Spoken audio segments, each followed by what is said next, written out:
Hello, ladies and gentlemen. Today is September 15th, and just like that, 2 weeks of September gone. If you're at DataCon this week, it probably felt like the whole month is already gone in a few days, because as you know, conference time is very interesting. But anyway, thanks for joining. Today is again September 15th. It is a Thursday, and we are in the thick of it. Let me do some basic housekeeping like we normally do. I got plenty of news as the tech industry does not sleep. We all know this. And we'll also have a speaker jump on as well in a few short minutes.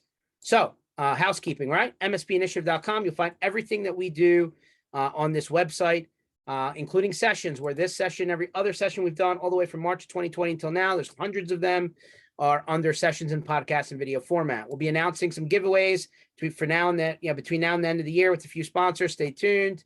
We just completed our Washington, D.C. block party at DataCon. Thank you for everyone that came out to Nationals Park. I think Nationals Park told us we had like just shy of 1,500 people come through the door or through the gate. Because, of course, that's how they track things for money purposes. So that was really cool. It's the biggest one I think we've ever done. In the biggest venue we've ever done one. So awesome.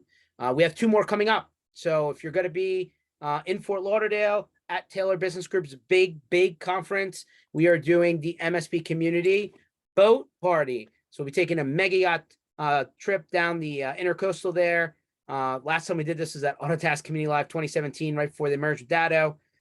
Been trying to figure out how to get back ever since, and here we finally are. Also, if you're going to be in Orlando on November 9th, there's a bunch of events happening that week.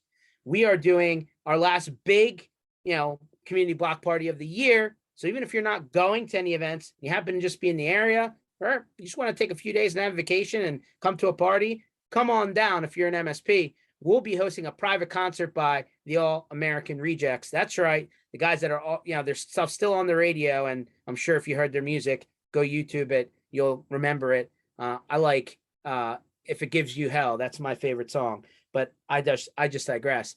So there's that one. We also have the last 3 Channel Strong tours of the year. I just saw that we had like a little over 100 people already registered for week 6, which is coming out September 26th through the 30th. So if you're in Denver, Tulsa, Oklahoma, Topeka, Kansas, St. Louis, Missouri, and you're an MSP, you can just like drive down the street and join us. Come on out. It's gonna be like 2 to 6 each day in each city. And we're gonna be hosted by MSPs in their parking lots, tailgate style, but lots to learn, lots to network. And who doesn't like a good beer and maybe a good sandwich or two while you're out there? We'll also be October 17th to the 21st, Vegas, Phoenix, San Diego, Irvine, and then also November 28th through December 2nd, Fort Lauderdale, Tampa, Orlando, and Atlanta. These are pretty fun. We've had a ton of fun driving throughout the country, but I know we've been doing that since big bad COVID came through. Last thing that I want to mention is I will actually be headed out tomorrow to this event in Chicago. So if you're in the Chicago area or just like to drive places, come out to TechCon Unplugged, hosted by Paco and friends. Paco LeBron from that area. It's Friday, Saturday, Sunday, which is kind of unusual for conference timing and dates, but I kind of like it because then you don't miss work time. And I think Matt Lee is actually popping back from Australia. Yes, the guy with the beard that's shaving it off, with a bunch of other guys who have beards that are shaving their beards off for charity at IT Nation. So we'd love to see you guys out there in Chicago if you're in the area. All right. Whew. Mike, did you even catch up on your sleep, man? Are you okay? Do I need to send you a package of Red Bull or something? I am caught up on my sleep, brother. It was a good event. Long days, man. Yeah. So Mike Brooks from Audit, we're going to talk a little bit about their solution here in a second, but Mike's been in the industry for a long while. He likes to talk a lot about sales stuff, which is good because that's a lot of what we in technology, we like to make things that are really cool, but we may not be the best salespeople. So we'll talk to Mike a little bit about that in a second. But yeah, Mike was at DataCon this past week in DC. 3 years in the making. I think a lot of people went to figure out what they were going to do with Kaseya Datto. And they had Fred out there on the main stage and tried to paint the plan. Hold on.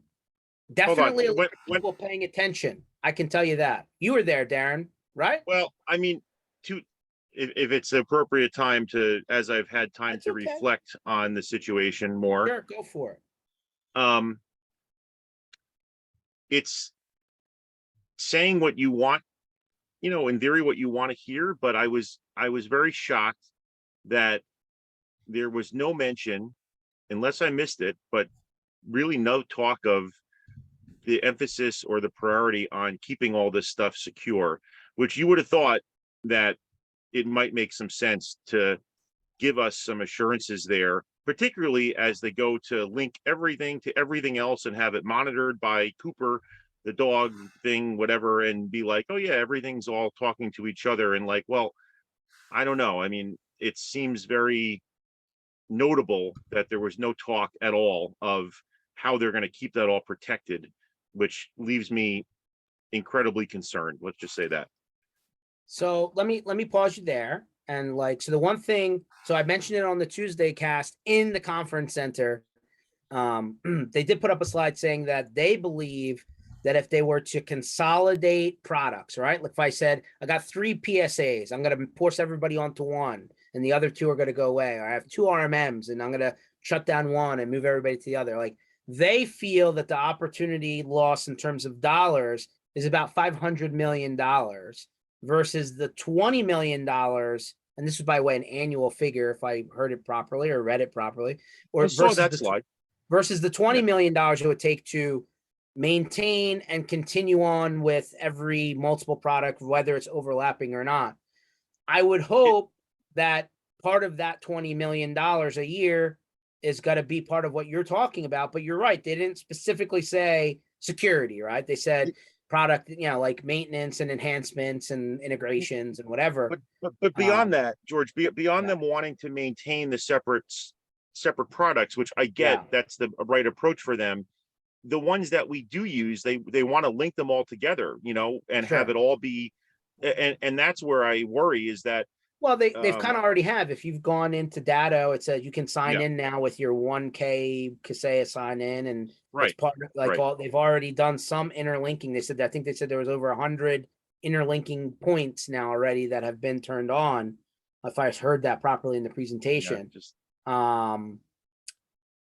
Yeah, I mean, doesn't. listen, I would, the first question I would have, Darren, and I don't know if you had a chance. I know a lot of people were invited to have one-on-one meetings with Fred and company, and I know several people who did. I didn't have a chance to really circle back with some of those guys to figure out, like, hey, what did you feel coming out of that? I guess I would ask, is Ryan Weeks somebody that stays, right, as the CISO coming from the data audit task side? And if he's I not mean, going to stay he on, wasn't then there. well, no, I I mean, know he was there. So was Rob Ray, for that matter. But are they going to be here for the foreseeable future or not? Right? there was no mention at all of Ryan, from what I could tell, and that should tell us everything we need to know. And I'm just saying, speculating that if Sure. he's not there and not saying anything, then what should that tell us, right? And he Well, was I the mean, single. so then if I'm you, right? Yeah. And anyone else who's worried about security, I know there's a lot of you guys out there. I mean, I guess I put myself in the same bubble, other than, hey, I don't want my customers going down for something that I don't really have control over. Then I want to talk to the people who are in charge of security and ask the questions point blank. What is the plan, right? To your point, that probably would have been a good session, at DataCon. Address it head on, and it's in the back of everybody's. Really, it's like I was kind of shocked it was not formally talked about, and it's concerning because I think Yeah. that they want to just it's brushed under the rug. It never happened, and just buy more of our products. So overall, I'm glad I attended. It was a good event, but I was not reassured at all. And all the innovation that Datto is doing and the product evolution and all that stuff is all the stuff they would have done anyway. That has nothing to do with Kaseya injecting them with whatever they've injected them with. You know what I mean? Like, it's not like you can say. I ran into a guy, not to cut you off. I ran into a guy who said, you know what it would have been and I kind of went back and forth with him. What would have been a great session was the anatomy of the breach, right? Like, tell us your story, right? How did it go down? How did you catch the guy, right? Like, what, when was the FBI involved? Like, and somebody said, well, I think it's still ongoing. I don't know if they can actually tell you that yet, because I don't know if the dude that they got that was in the mainstream media, right? They arrested this guy who was involved or responsible. Like, has he gone through the legal process yet? Or is there still an open whatever, right? But I would have loved to understand that more in depth, if nothing other than a learning opportunity, right? But Well, no, that's I digress. even I can see them not wanting to relive that. I get that, especially because, by all the reports that have been largely, it's like it was very avoidable. But based on what actually happened, but that's, I won't go into that. But I would expect, or had hoped, as I said, that there was a real emphasis on, as we're doing all this, we're keeping security front of mind all the time. And Yeah. I did not hear that. I just didn't at all. I'll tell you what, more account management, it's like, one guy who we know, I mean, you've talked to him, I'm sure, Brian Weiss, right? From iTech. yes, I did. Yes. I mean, if that's a guy that, I mean, there are security focused guys out there. That guy went through it, right? Pre what happened in 2021 or whatever, right? Like, that guy actually got hit and left and then went to data side, whatever. And like, I believe he's one of the people that met with the people who are running the show, down in DC. Reach out to that guy and ask him. I mean, that like, go to a guy that's on the same page as you and see what his conversation was like. I would be surprised if he didn't bring up that topic. Yeah. So, and if you don't have his information, I'm happy to connect him with you. Anyway, I digress. Good feedback, by the way. No argument. I think it's an important topic and definitely shouldn't be brushed under the rug. I think it should be front and center based on the reality of what happened. And it wasn't that long ago, although it seems like it was. It really wasn't. So, a little over a year ago. All right. So, other than that, Darren, I think the conference, and this goes to you, Mike, and anyone else that went, I think the conference was well done. I mean, given it was, I'll be totally honest with you. I went for a site survey to kind of shop for what ultimately became the Nationals ballpark party that we did. And a few short months ago, it was not that pretty. Like, what was grass and pretty across the street and all that was not covered in good place, not covered in good things. So they definitely cleaned up DC, or at least around the convention center they did, which is great, because it felt a lot better than what I remember it. And I think the convention center, which is a big place, was laid out fairly well. It was logistically, it was okay. I don't know. I guess I like having it was pretty good. It was well done. The event was definitely well done. I can't say that it wasn't. Yeah. And like, I know they said there was like 2,700-ish people there. I don't know if it seemed more like, if that's the number, awesome. If I had to guess, if I take out all the vendors and staff and people who are giving food out and all the other people, probably 1,500-ish MSP attendees. Like, it would be my guesstimate. Like, that's just based on all the things that I looked at, right, in order to come to that number. But I'd say that's still pretty good, right? I mean, in terms of, it's hard. It's really hard. It's hard because you really rarely see everybody together, even in the big set. Like, nobody's going to everything, and it's just hard to get a sense of. I think one of the things that's so difficult at these now is there's so many things to spend your time doing. It's very hard to know what the best thing to do is, right? I struggle with that in terms of, what sessions do I want to go to, and or what events do I want to go to in the evening, and there's the struggle with that when there's just so much stuff. It's almost like Six Flags Great Adventure, right? Like, there's like so many rides to go on, and you can't go on all of them before the park closes, so you kind of have to circle the ones that you want to go on, right? I mean, but to your point, there's overlapping things, there's overlapping sessions, there's overlapping after hours stuff, right? I mean, I guess it's kind of cool, right, that there's enough to support that stuff.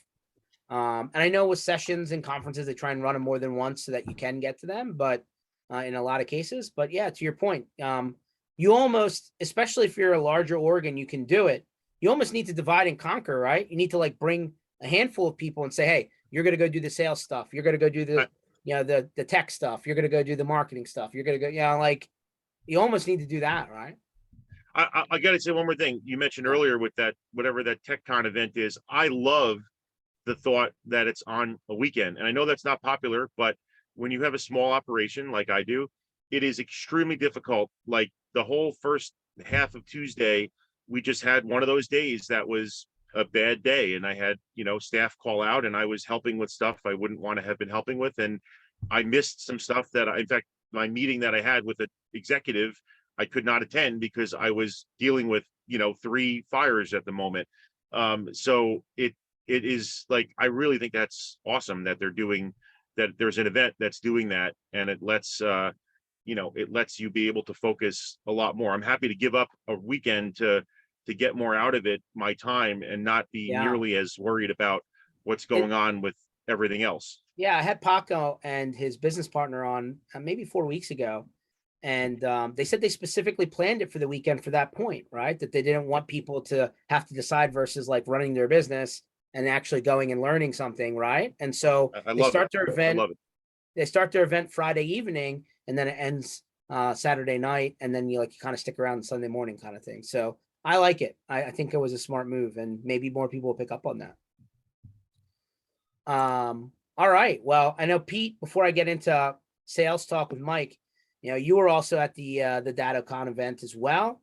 I might as well take your feedback. What did you think? How did you like it? Are you rested up, or do I need to send you a case of Monster since Mike doesn't need it? Well, I got to tell you, it was my first DataCon as a vendor. Oh, and I've been there before. I've gone to DataCon as a participant, hit the sessions to learn and all that.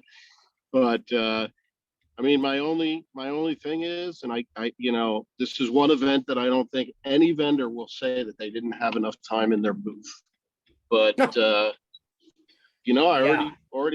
already got my first appointment set for a follow up, and it's a good one. And so close one deal, 2 deal. It's well worth being a vendor for it. Yeah, and, I think there's plenty of vendor time for sure. I think the one day was like 12 or 14 hours or something, like beginning to end. Yeah.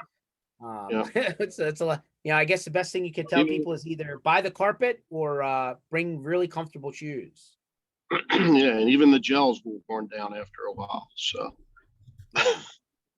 but I think overall it was a good event, and certainly the channel block party was great, and dealing with Major League Baseball, learned a lot of things that never would have thought of before, but just the size of the organization and what you have to deal with, right? So always good experience.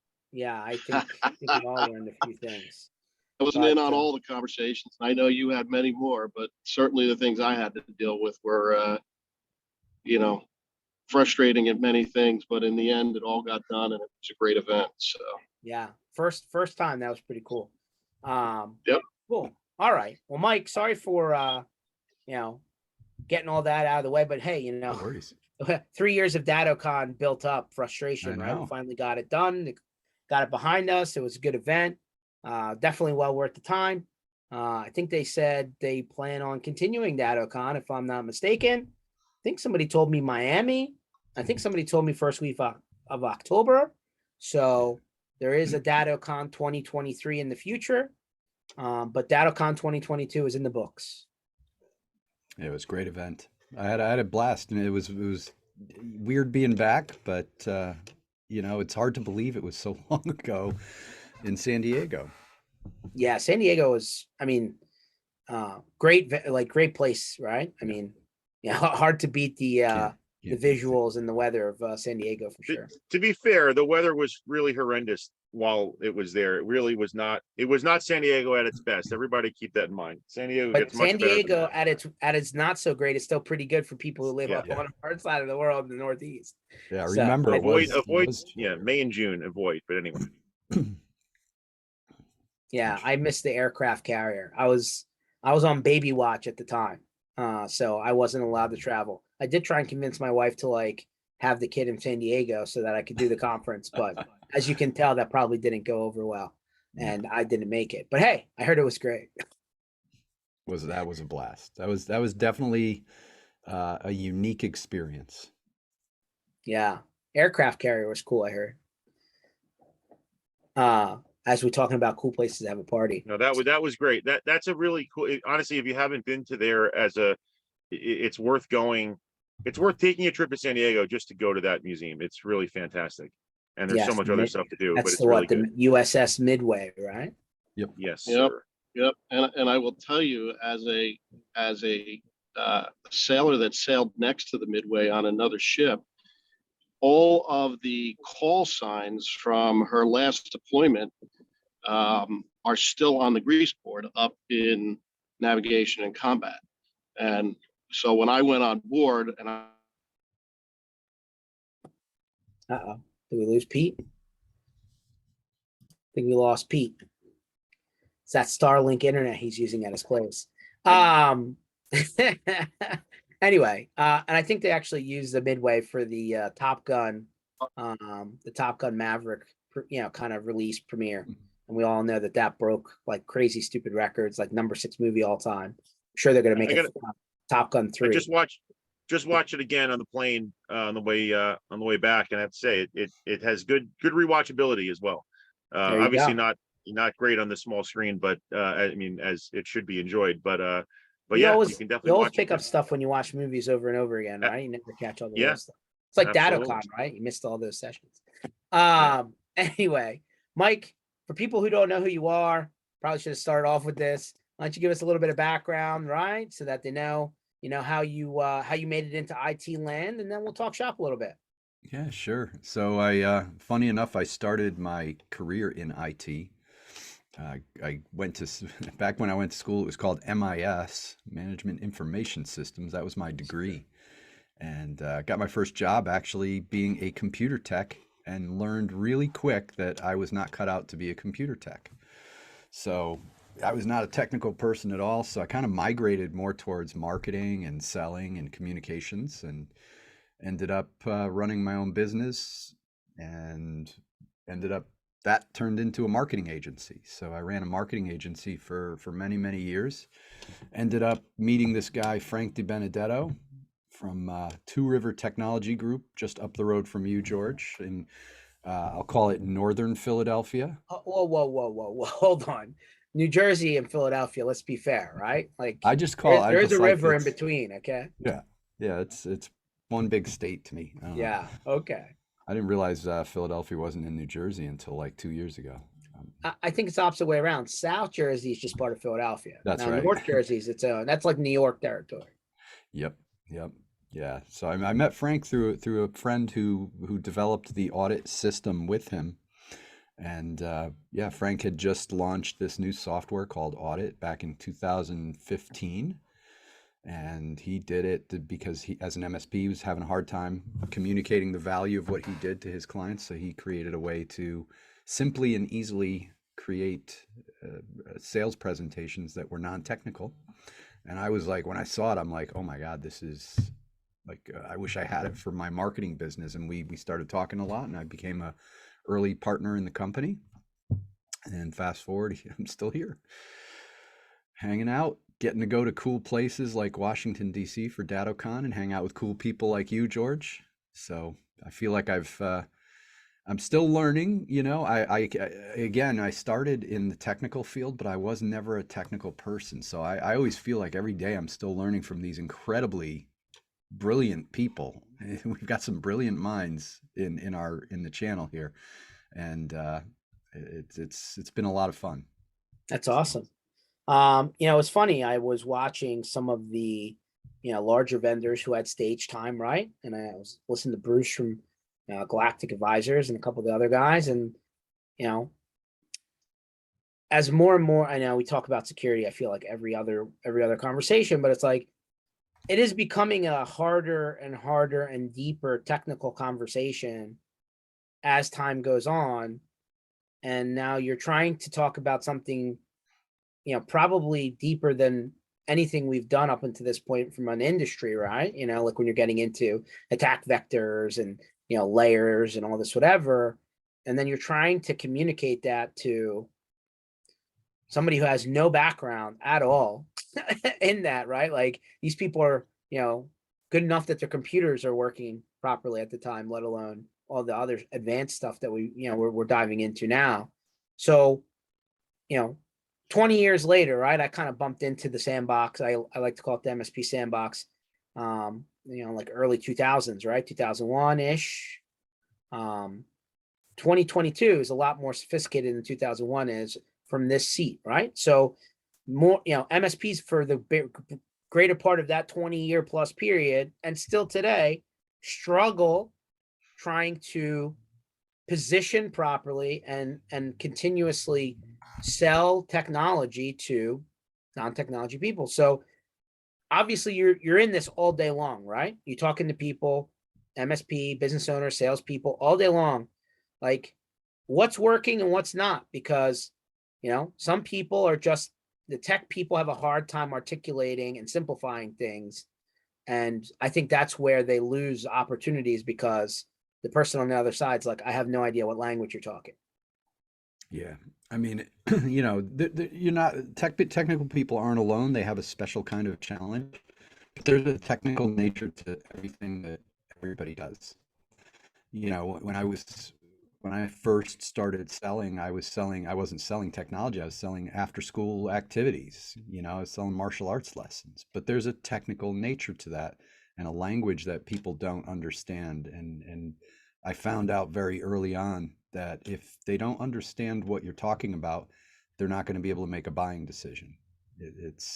And I started really diving deep into that. And, you know, the past probably 10, 15 years, there's a lot of science now that backs up a lot of the ways, a lot of those things that salespeople I think have known for many, many years about how to speak to people, but science has really proven certain things work, and simplicity is key. So whatever field you're in, you have to make it simple for the client to understand. And it has to be almost, you can't take anything for granted. You know, when I was when I was selling marketing services, one of the things we did, which was SEO, search engine optimization, right? Real, everybody knows what SEO is. But back in 2013, I got called in to do a company was having a problem on Google. They got penalized, and they called our company in to try and help them fix it. And I went through my presentation, and I'm telling them all about how we do SEO and what we do. And the guy stopped me as I was talking. He goes, "This sounds great, but I'm a little confused. What is SEO?" And I'm like, "This is what you know, I'm thinking in the back of my head, this is what you called me in here to help you with." But he had never heard it as SEO. He just knew that he wasn't ranking on Google anymore. And the company he hired to help him rank on Google got him in trouble. And he just never, as dumb as that sounds, it was, you just always have to you have to really work hard to kind of put yourself in that person's shoes, and never underestimate how little they're going to know about what we do, right? And it's just, you know, technical. I think this industry has the curse of knowledge thing going on, because it is so super technical, but you have to dumb it down even further. And it's just, yeah, I've seen it in every field I've ever sold for, anyone I've marketed, help with their marketing. It's like if your customer doesn't have a level of expertise in that, and even if they do, they just don't speak the terminology, the lingo that we speak in our industry. So I think a lot of people, Mike, have a hard time understanding why things cost what they do, right? And like, now that the average price point, either it's, you know, per user or however people are charging, is now going up and up and up, you walk in the door and like, well, you know, I'm just not going to pay that, right? You know, like the last guy was going to charge me a third of what you're charging. And you're like, first question I ask is, where is the last guy then? You know, like, why are you talking to me, right? Clearly something didn't go right or go wrong. or else you wouldn't be calling me, right? And having conversation. So like what broke, right? Or what didn't happen. But I think more recently, right, now that either somebody is into a regulated vertical, right, where they were enforced by either an upstream customer or vendor saying, hey, you want to keep selling to us, you need to do this, and this, because we, by proxy of some contract upstream from us, deal with a healthcare agency or a government agency or a whatever it is. So like that's been one angle. I think another angle's, we've talked about this over and over again about, all of this, cyber security insurance stuff, and coming more and more expensive, and sometimes it won't even cover you now, right? Depending on what your situation is and how you answer. So it's been nice, at least in a few occurrences recently, where now the customer's calling you saying, I need all this stuff. How much is it going to cost me? How quickly can I get it? That's like not normal though, right? I feel like that's like a gift, and that's awesome. I'll take it. But like the rest of the stuff that I need to do to pay my bills is a lot harder. Yeah. Yeah. It's, I mean, there's a lot in there, pricing is, price we pay, like it's, if somebody's being forced to do it, like they're bringing you to the table and they're going, you got to have all this. It's easy to get that sale, but people are always going to be confused by what they don't quite understand, and everybody comes with their point of reference for what something should be. Like, if you're going to buy a car, for example, you're going to have a point of reference. You kind of understand what that price is going to end up being, right? Like if you're buying a Mercedes, it's going to be north of probably $50,000. If you're buying a Honda, it's going to be $30,000 maybe, or south. And if you're buying a used car, you kind of have a gauge of. But imagine if you went to buy like a used Honda Civic and the person wanted $100,000, you're going to be like, your point of reference is this. And a lot of times when somebody already has an IT provider, right, or they have IT without, maybe they don't have anybody, but they're doing it themselves, they still have a point of reference of what it's going to cost or what they think it should cost, right? Like, so if I'm paying $500 a month right now with my current guy, and you come in, or an MSP comes in and goes, well, even if your insurance company told you better go get this and this, you go, well, it's going to be $2,500 or $5,000 a month. Their point of reference is $500, and they're comparing it to that. Does that make sense? Yeah, no, it does make sense. I think when you're buying something new, you're adding on new services that they didn't have before. They probably don't have a point of reference, right? I mean, they just don't understand. And that's where, there's a big hurdle to jump, because you need to educate them in the process of trying to also convince them that they need this, right? And then, of course, everybody's like, well, here's a waiver, sign this because now you don't want this new service. Right. And then, 6 months later, they get hit, all their stuff gets, goes down. And now they're like, why didn't you protect us? And you're like, hey, remember this piece of paper you said? Like it always feels like it happens that way. Yeah. Yeah. It's, and then there's different, I hear different things, right? Like, so I mean, some MSPs are out there and they're just not selling what they should sell because they're not able to get it. And they go out there, they lose the sale, so they're gun shy the next time. And the person's like, well, I don't want to spend that much money. And again, it comes down to communication, right? Like if you can't educate them and you can't show them what the value is of all this stuff, they're using their point of reference to go, well, I'm only spending, a couple $100 a month. Why should I spend a couple $1,000 a month? Even though it's ridiculous that they know they have to do more. We need a point of reference to make a decision. That's that thing in our brain. We have to literally have some kind of point of reference before we can say yes to something. And the education process helps you get from where they are today to get them over that gap to understand why you need all this stuff and why it costs so much money. But again, it all starts with good education and being able to clearly explain. We one of the books that I recommend people read is a book called Gap Selling, which is written by a guy named Keenan. It goes by one name, like Cher. And the concept is simple. It's not anything new or groundbreaking, but it's good sales. It works really well in our industry. It's consultative selling. The idea is, fits right in with what you do already. You go out, you do a technical assessment. You look at their environment. You ask them questions to understand what their current state is, and then you're going to show them the future state, which is where they want to be, where they should be. But now you've got to show them that gap between, and that's why it's called gap selling.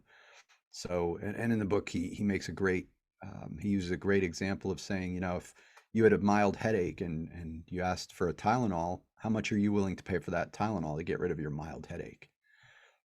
Like 50 cents? Are you going to pay $100, $200? What are you going to pay? But if you find out that go to the doctor, doctor asks you a bunch of questions, you find out you've got a brain tumor. Now that drug, whatever that thing is that's going to cure you, you're willing to pay a whole lot more for it. So the concept is to be able to clearly demonstrate the gap, the difference between current state, future state, and they understand the value that lives there. And the wider the gap, the more the value. And that's what's cool about this industry. There is a huge gap between current state and future state for almost every prospect out there. Yeah, I agree 100%. So obviously you've worked with people that have learned to go from a technical, maybe like a sales engineer or technical person, into more of a salesperson. What are the top one or two or three things that you can give as advice to help somebody go from a really technical person into an okay salesperson? I don't want to say great, because I know great, what great would mean you're at the top of the game, and it's like you have to be a professional salesperson. I don't want to say that that's the game. Like, let's bring it down. Okay, salesperson. What's the top couple of things that you would suggest people to do? Yeah. Can I use bad words on this, or is this a Yeah, rated G? yeah, wide open. It is Probably recorded, but wide open. the number one piece of advice is you've got to understand that nobody gives a shit about your product and your service. They care about the business outcome. They care that you can do what you say you're going to do. They don't care about what backup system. They don't care if you use Datto. They don't care if you use Kaseya. They don't care about that. They don't care about how many tickets are open, how many tickets you close this month. They care about, did you solve the problems quickly? And do you understand my needs? Do you understand what outcome I need to have as a business? And can you help me grow my business through technology? That's what they care about. Everybody who sells, and that's why I say this is not just a curse of people in technology. We all are passionate about what we do, and we want to educate people on it. When I sold martial arts lessons, I used to love to educate people on the history and what you're going to do in the ring and how you're going to, all the movements and how it's going to help. And the mom who's brought their child in is like, I don't give a shit. I just want my kid to not lose his focus in class. I heard that this helps with focus. They don't care, and I can't stress that enough. It's like, to me, that's the number 1, 2, 3, 4 through 10 thing, is understanding that you do not need to go in there and educate them on technology. That's not what they want. They want it. They already trust you when you're in there, right? They wouldn't have called you in if they don't have a level of understanding that you're the doctor. You're the smart person in the room, and I know that you're here because I understand that. Now you just need to explain to them in a way they can understand how you can help with fix the problems and the business impact and the outcomes that they want. I mean, that's number one, because that gets in our way. Like, if we go in there and start babbling about features and benefits and all the garbage that we do, you're just going to lose them. Their eyes are going to glaze over, and they're not going to buy the stuff that you need them to buy at the price you need them to buy it, because they won't understand it. Because if their eyes glaze over, they can't hear you, right? So that's number one. And I think, technology people like to talk about the technology, right? Everybody likes to talk about that. And you just got to realize that that's not important to them. And that leads into number two, which is listen more than you talk. I mean, and you've probably, I'm sure we've heard that. If you've been selling anything for more than 5 minutes, whether you're a sales professional or not, you've heard that, right? Like, listen to what people are saying. And I mean, I read this book called How to Win Friends and Influence People, right? Early on. It was one of my first books that I read. You read that or heard about it? You know what I haven't. I mean, I've heard of the book. I've never read it. it's actually, to me, that's like the first book every sales professional should read. It's a thick book, long book, but it's really, the premise of the book is shut up and listen. Ask really good questions. That's the challenge for every salesperson. Even the best salespeople fall down in their questioning, right? The questions are the questions you ask and how well you listen and hear them. There's a difference between listening and hearing, right? Sometimes we listen and we're listening for a keyword, right? We listen for something that they're going to say that makes us go, ooh, that's a buying signal. Now let me stop them in their tracks and talk about this thing I think they said. The idea here is digging, right? And understanding the so that, like when I've coached people on selling and marketing in the past, I've said, when you're explaining your service or your business, people talk in features. A lot of times they'll say, we have the best sock, blah blah blah blah blah. And it's like, okay, so that, I mean, what does it do? So what? So that this happens. What happens after they plug this thing in? What's the emotional? What's the thing that's keeping them up at night about this stuff? And you have to really be a good, like almost like a detective. You have to be very inquisitive and really hear what they're saying, and kind of think in real time, what should I ask next? And a lot of times that's, George, if I'm trying to sell you something and start asking about your pains and problems, I'm trying to sell you something, right? I'm trying to get your pains and problems so I can figure out what I need to say to get you to buy something. So what are you going to do? Like if you bring a car into the dealership, you keep, and you're talking to the guy and he's like, well, what do you like? And why do you want to buy a new car? You're keeping things close to your chest because you don't want them to use their sales moves against you. So we're not always honest when we're in a buying situation, right? We don't put our cards down. So you have to start following up with them and asking them, well, tell me what happens, what happened as a result of that. And again, back to gap selling, he talks about in his book, his longtime best client he was one of the 3 or 4 people who were coming into bid on doing sales training for this company. And everybody else, afterwards, the guy told him why he got the job, like why he hired him over the other people. And he wasn't even really qualified at that time to get the job, but he hired him anyway. He goes, the reason I hired you is because all these guys came in and started asking me questions. And I told them the same thing. I said, we're just not hitting our goals. Our salespeople aren't hitting our goals. So as soon as they heard that, these people are like starting to spew all these ways they help with our goals.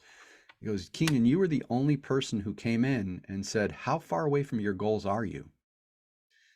And it got him thinking, and he's like, wow. He started explaining how far away. And as he did that, he goes, I didn't realize just how far we were away from our goals. It was like huge. The number became much bigger, and there's the gap, right? And these other people got the answer to that first question and let it go. Keenan said, tell me more. Like why, because there's so much deeper you can go, right? Like how far away from your goals are you? What have you been doing that you think hasn't been getting you? There's so many questions. So you've got to like think, okay, I hear him. He's not hitting his goals. Now, what's the next question that I can ask? Because there's more I need to know. And that's, I think, where people fall down a lot, is when they ask the question and they go on and check the box, and then they go on to the next question. So those are 2 key things. And then, I guess for a third one, I would just say no is never no until it's absolutely no, I guess. No is never No no. is never no until it's like, how about don't call me? Is that hell absolute? no, I'm never going to call you. But because what I'm getting at is people give up way too easy. Right. People give up way too easy, and the best, the ones who are doing this the best have a good marketing strategy that includes following up forever, and until that person either buys or tells you to go away. Sometimes a lot of MSPs that are really successful that I talk to are, they're getting clients that they did a presentation to 3 years ago, and they come back to them after their contract is up. And it's like, we made a mistake, and now we want to bring you in. So it's just, keep following up, keep drip marketing to people. Fortune is in the follow-up. Never give up. So Oh, totally agree on the follow-up and consistency. I think that's another word people always fall down on, consistency. yeah, Did you, Mike, have a chance to watch the Gary V session? I didn't. I've been following Gary Vee for a long time. I actually discovered Gary Vee when he did Wine Library TV on YouTube back in the early days. Even I think he did it somewhere else before YouTube. I started modeling his videos in my business at the time, back in 2000. I don't even remember, mid 2000s. So I've been a Gary Vee guy for a long time. I read his early books, and heard him speak at IT by Design. And I know Gary well enough to know what he's going to say and how he's going to say it. So I decided I'm going to go take a nap. That's it was why a- you're not tired. It was a long, you're right. You said it, like that first day was like a 14-hour day. Yeah, it was like 8 to 8. And I was like, dude. I'm going to jump in here. I think you missed out, not because of the stuff. Like I don't care about sales and marketing. It's not my thing. And he talked obviously a lot about that, but some of the other stuff he hinted on was really good. I think he was really insightful. So Like, I what think did he, what did he, what well, was I mean, it? essentially talking about how the current generation of workers that many look at as, or younger workers, lazy millennials or whatever, and they don't want to work and they're not motivated and all that. But the reality in a lot of cases is that they just have a lot more options to do other kinds of stuff that we didn't even exist when we were around. And he gave the example of how many people have brand deals, brand ambassadors on YouTube or Instagram or TikTok, where you don't even have to be that popular or famous to make a living doing that, if you have, if you do it right. I mean, and then people that have they're reselling stuff on eBay, or they're other things that just, they're smarter in the sense that they realize the model that everybody has been ingrained with, of, okay, go to a company and work at that company and be relying on them, and then they're going to probably just fire you or merge with somebody and you're going to get laid off. I mean, it's like the whole thing is shifting. So his worry essentially is that there's going to be, ultimately, sooner than later, there's going to be a huge, a big problem. I mean, they're already seeing it with the ability to traditional companies, so to speak, to get workers at all, and it's only going to get much worse. I think that's what he was. So first of all, I posted the link. I actually recorded the whole thing. So Oh, really? Great. Give me that Yeah, link. I did. Okay, I awesome. did watch a little bit of yours. Yeah. Actually, I was sitting in my room at the time, and I did. Awesome. I did. So watch it. What Darren's saying, the beginning of the thought that he was kind of, referring to was, it's not just the great resignation, it's the great I never even applied. And that the younger generation has now other outlets for them to generate revenue that isn't traditional jobs and interviewing and working for the service industry or whatever, right? And so his concern is, you're never even going to get those people to the table to determine if they're even, like, how, if it continues down the path that he envisions it is going to go to, that if you think there's a work shortage now, it's going to be compounded not too far down the line, because these people just don't want to do that.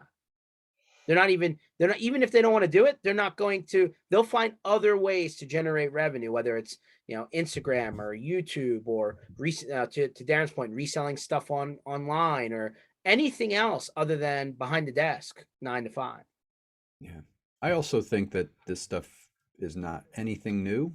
It's the way they're doing it is new, but I remember my parents' generation saying the same things about how our generation was lazier, and we were slackers, and we weren't ever going to work in the real world, and they don't want to wear ties anymore at work. you know, and there's these changes are these things always there's always that generational gap between, you know, what was and what is. And I think we feel it now more because there is this the job market is different right now. But you know what? It'll be tight again. The all of a sudden in a months or year or years, whatever it's going to take, all of a sudden unemployment will be higher and people will be scrambling looking for jobs. It's going to change, no doubt about it. But the younger generation I think being you might be wrong on this one, Mike. I think you might be wrong on this one. I think Gary V sold me the Kool-Aid on this. We'll see. We'll see what happens. only time will Well, tell. I think, you know, Gary thinks he's more chief of HR than he is a CEO. That's what he said, you know, in his little session there. But, you know, at the end of the day, I think, you know, where he feels like you know, his superpower is, I guess, emotional intelligence, right? That's what, you know, he thinks, you know, how he can, you know, resonate with people and dissect people and understand, you know, what they're really after and trying to, you know, see, you know, get them where they need to be. But, you know, one of his pieces of advice, and I really, really strongly recommend, if you're watching this post, this is actually on my LinkedIn feed, but I'm happy to just send me a message. I'll send you the link of the recording. If not, everybody else will put it in the chat. Hire fast, fire faster, promote fastest. I mean, that was his effectively business advice, right? Hire fast. You need people. Don't wait until you're burning before you know, like he said, he doesn't believe in that. 2, if they're not working out, don't waste their time. Don't waste your time. Cut them fast. Like, don't, you know, may not even be 90 days, right? You know, he said it might take 3, 4, 5 months to figure out somebody works or not. He's like, but if you know, gut feeling, it's not going to work out, they're not wired for what you need, be honest with them, but don't drag it out. And then, like, promote fastest. He said, even if the person that you promote, you know, because they're hustling and they're doing what you ask them to do, and they're you know, putting the time in, maybe they're not going to be with you for the long haul. But if you promote them and, you know, they have a sense of belonging and ownership into what's happening, even, you know, they'll stick around longer, you know, even if they're not for the long haul, kind of thing. So that was kind of, you know, again, I'm not going to say that I articulated that perfectly the way Gary does, but I thought that was, you know, by the way, if you watch it, stick around to the Q&A. I thought the Q&A was really good. I thought the general presentation, Mike, mostly was what probably he presented at IT by Design, maybe with a couple of wrinkles, you know, to kind of modernize it based on the last year or two. But the Q&A, I think he really, he hit it out of the park, and it was, you know, that's where the new stuff I think came from. But Yes, I love Q&A that is guy. always He fun. speaks my language, you know. I know, you know, me, you know, Darren's from New York, even though he likes to play in San Diego. And me, you know, me and you, Mike, we're here Always in a the New Northeast. Yorker, George. Yeah, Come on. hey, I Still said in New you're from York. New York. I said you're from New Okay. York. I didn't, yeah. And yeah, I said you like to play in San Diego. Remember? Yeah. Anyway, Yeah. listen. Okay. But me and you, Mike, right? We're from the Northeast. I know my buddy Matt Fox over here. He's from New York. I still have to go and get the pizza that apparently is gonna, you know, grow my hair back. But you know, like he's a New Yorker, right? He just kind of speaks our language, I think, and I love that. I love the Right. just blunt force. Hey, you don't have to like the way I talk to you, but, you know, understand, you know, what I'm telling you, and either do something with it or don't. And that was the one thing he said. I thought that was, you know, great line. He's like, if you came to this conference and you think by coming to this conference you did something, you didn't. Like, why did you even bother to waste your time to come here if you're not going to go and action something coming out of this? He's like, that's what boggles his mind. But we all know that that's true. How many people go to events, they either buy a bunch of stuff or they take a lot of stuff from breakouts, and then, like, you know, the next year comes along and nothing changed. So that's so true, right? Go do something about it. Very true. And then the other thing I took away was, you know, if you're having a problem with people in the organization, well, you hired them, right? If Susie, the front desk girl, is not doing what you ask her to do, then the only reason she's here is because you're keeping her here. Right. So, like, either coach them up or move them out. And that goes back to that hire fast, fire faster, promote fastest. So yeah, no, I really, every time I hear Gary speak, I learn just a little bit more. I think his key takeaway, Mike, same thing from that IT by Design session over a year ago. LinkedIn content. Number one thing that any business service-based business should be doing. And if you're not doing it, you're hurting yourself. Prime time to get in and start doing LinkedIn content, organic, not paid, in feed. And, and he suggested, he's like, hey, do podcasts like this, interview people, from your area, like start creating that, getting that out there, slice it up, chunk it up, put it out there. And then he said, once you figured that out and I see you next time, I'll tell you to go and do TikTok. He's like, get over the China thing, but I digress. All right. Well, Mike, really appreciate you for jumping on. Everyone else, thank you very much for jumping on. This session will be posted. Gary V link, go and watch it. I promise you, it's definitely worthwhile. You'll see this online shortly. We'll be back again Tuesdays, Wednesdays. If you're going to be in Chicago, see you. If you're going to be in Fort Lauderdale for Big, see you. Catch you later, guys. Thanks.